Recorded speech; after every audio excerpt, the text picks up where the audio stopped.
Wish my colleagues Happy New Year. It's good to see all of you, including you, Mr. Speaker.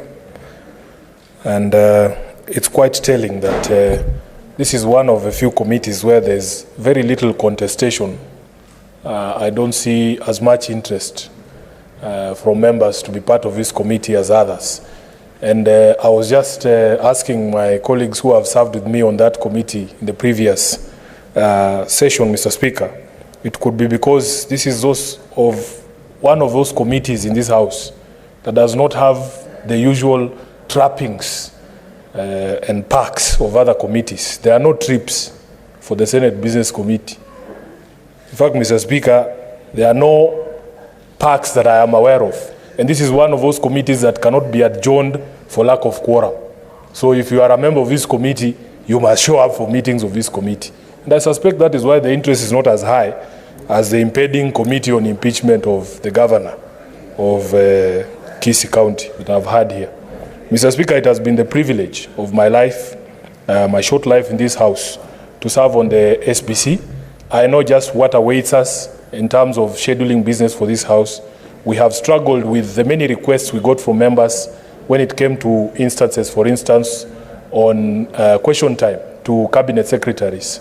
And I know now that the minority side also fully participates on this issue of questioning cabinet secretaries before this House. There's going to be an overwhelming number of requests for questions to put to cabinet secretaries. I can only hope that this House, through its leadership, can communicate to the CSS that we would expect full, cooperation from these cabinet secretaries for us to be able to execute the business of the House.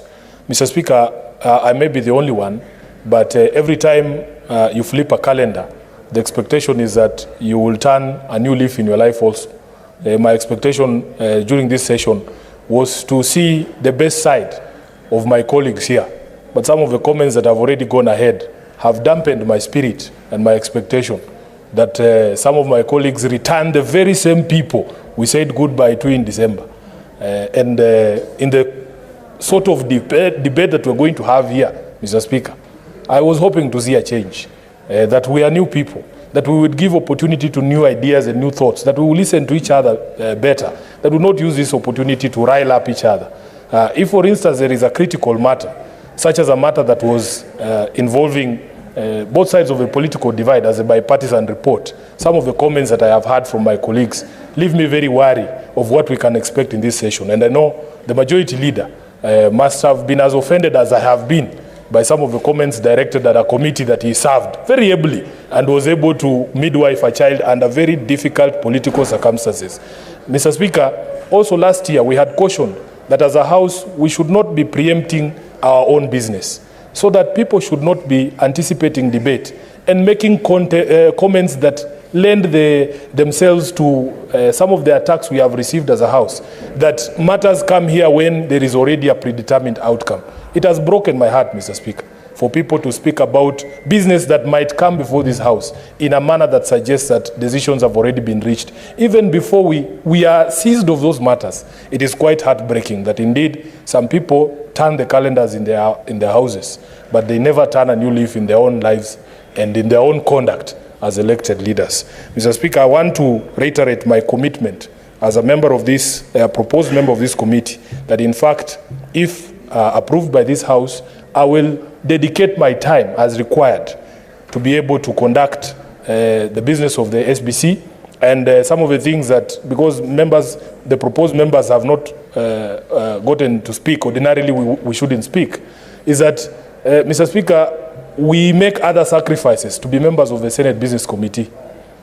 You have seen in other instances, members argue, oh, so-and-so is on 4 committees, so has too many committees, and they start with the SBC as if it is a regular committee. So then you hear people saying, no, Sifuna must now leave the Energy Committee, he must now concentrate fully on the SBC, with all its, lack of the perks that I have described here. So, Mr. Speaker, I believe that my colleagues who have served on that committee in the previous session have given their best in the service of this House, and I am sure that their commitment is unwavering for us to be able to deliver the mandate of this House. Lastly, Mr. Speaker, yesterday I was at a burial, and the preacher who gave the preaching there said something profound to me, that life at its best is very, very short.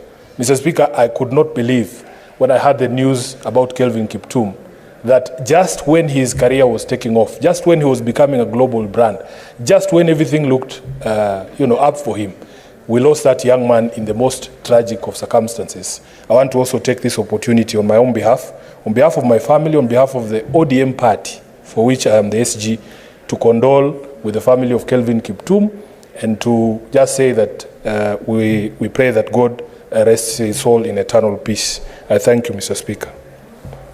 Senator Mundegi. Asante Bwana Spika, yangu naunga mkono kwa wale watu wamechaguliwa ndio waweze kutuongoza, na pia nawashukuru kwa ile kazi walifanya mwaka jana. Kwa hivyo tunajua hata mwaka huu kama walifanya percentage kidogo, sasa wataongezea na sisi tutakuwa tukifanya kazi pamoja. Ya pili, naunga mkono spika wetu na pia maseneta wote na wafanyikazi na kiraka na wafanyikazi wako kwa ile kazi mlifanya mwaka jana, na pia tuliko na hakika hata mwaka huu tutafanya kazi pamoja ndio tuweze kupandilisha nchi yetu ya Kenya. Mambo ya kazi, tunajua senators, sisi mazungumzo yetu huwa tunazungumza juu ya devolution, na tunajua pesa zile tulipatia mangavana mwaka jana ni kama wakati tumeenda masinani ni kama kulikuwa na sina nyingi sana. Ningeomba tu tuweze kuangalia mwaka huu, tuweze kuona vile kaunti nyingi zitaweza kuongezwa hizo pesa juu ya mambo ya elimu, mambo ya afya na mambo ya agriculture na department zile zingine. Ya pili ni mambo ambaye tunasikia deputy ametimuliwa, na pia tunajua ni kama mwaka jana vile tulikuwa tumesikia deputy wa Kisumu alikuwa ametimuliwa. Ningeomba wale watu wataenda kuangalia maneno waweze kuangalia na njia ile inafaa, kwa sababu tunajua governor ndiye anakuanga na mambo ya pesa, na sasa tunasikia deputy ndiye anatimuliwa. Kwa hiyo ningeomba wale wataangalia hiyo maneno waangalie na njia ile inafaa. Ya mwisho, naongea mambo kuhusu pombe na dawa za kulevya. Watu wengi wamejua katika Kenya vijana wetu wamepotea, kazi yao ni kukunywa pombe na dawa za kulevya na vitu zingine. Unakuta inakuwa nchi yetu inaendelea kusoroteka juu ya hao vijana. Nikikumbusha Senate, nakumbusha nyinyi, wiki jana huko Kirinyaga vijana wetu na kina mama walikufa juu ya hiyo pombe.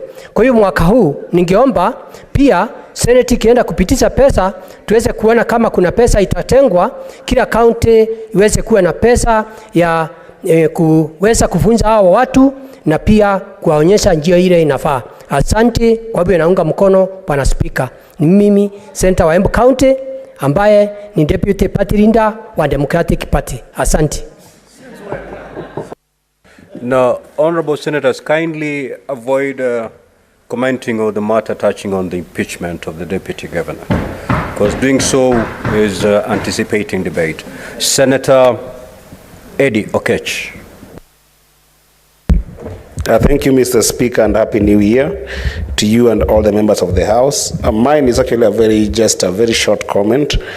I want my brother and also my leader, Senator Sifuna, not to worry about a few voices that might not have appreciated the work that this committee has done in the first session. Indeed, Martin Luther King did say that if you are a street sweeper, just sweep the street so well that even if there's nobody who can be able to acknowledge on earth, the angels in heaven will see that the work that you've done has been very nice and will appreciate you. I want to say categorically that this particular committee and the individuals who have been in this committee in the first session, Mr. Speaker, have done amazing job. I mean, my experience in the House in that first session, that I do actually believe that has been by large because of this committee. And the work that this committee did in the first session, and the individuals, of course, that are still there, including Sifuna, was amazing. I think that this year you will do better it doesn't mean that last year was bad or last session was bad. And I just wanted to urge that primarily the pride of our labor in this house is that we want to make laws. I think that's the biggest legacy, that if you leave this house sometimes, or if you are much older and bent double, you can be able to remember that indeed I did pass laws. I know that last year the committee did try to adjust on the time for statements so that you could give more room to the passing of bills. But indeed this year, I hope that I want to wish you the courage to even find some more adventurous ways to be able to ensure that you can be able to pass, to deliberate on more bills. I think that there is, from what you talked about, Mr. Speaker, it seems like there's a bulk of bills that have not been addressed in this House. That will be the only gap that I'm seeing, but I support this committee. It has got very serious, capable leaders who have been within this House, starting from Senator Roba, who has been the chair of Finance and Budget, as well as my dear sister, Senator Mutinda, who is also the vice chair there. I've had a very amazing time working with them in those committees, and they've done a great job. We've always seen the grit and the wisdom of the Wakili Hillary when he takes that chair when you're not there, Mr. Speaker, doing amazing job. I mean, I can talk about all these different individuals, and they're just amazing individuals. So we wish you well this year. And lastly, Mr. Speaker, let me also take my humble time to actually pass my deepest condolences and share in this pain of the loss of Kelvin Kiptum. Mr. Speaker, I can't start talking about how sad I feel about this loss, because some of us young people who have been motivated by seeing how much commitment and how much hard work goes to our athletes in this country. I remember when Kipchoge, Eliud, was attempting to do a sub-2, Mr. Speaker, that entire day we as young people camped at KICC to be able to witness this great man making history.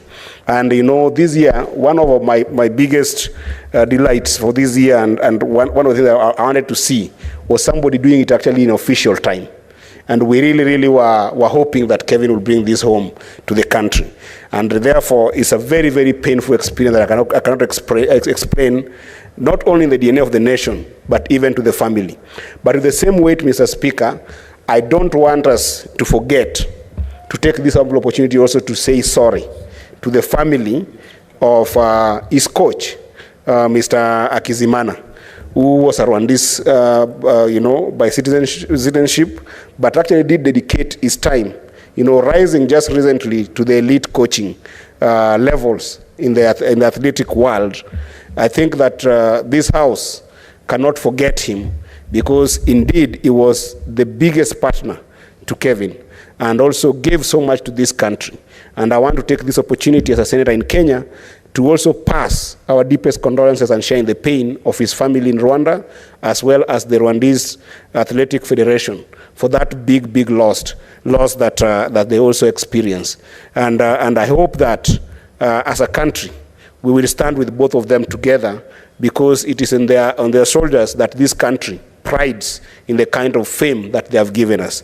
Otherwise, Mr. Speaker, I look forward to this session, and I hope that we'll give the country the best with the little time that we might have in this House this year. I thank you, Mr. Speaker. Senator AJAABU.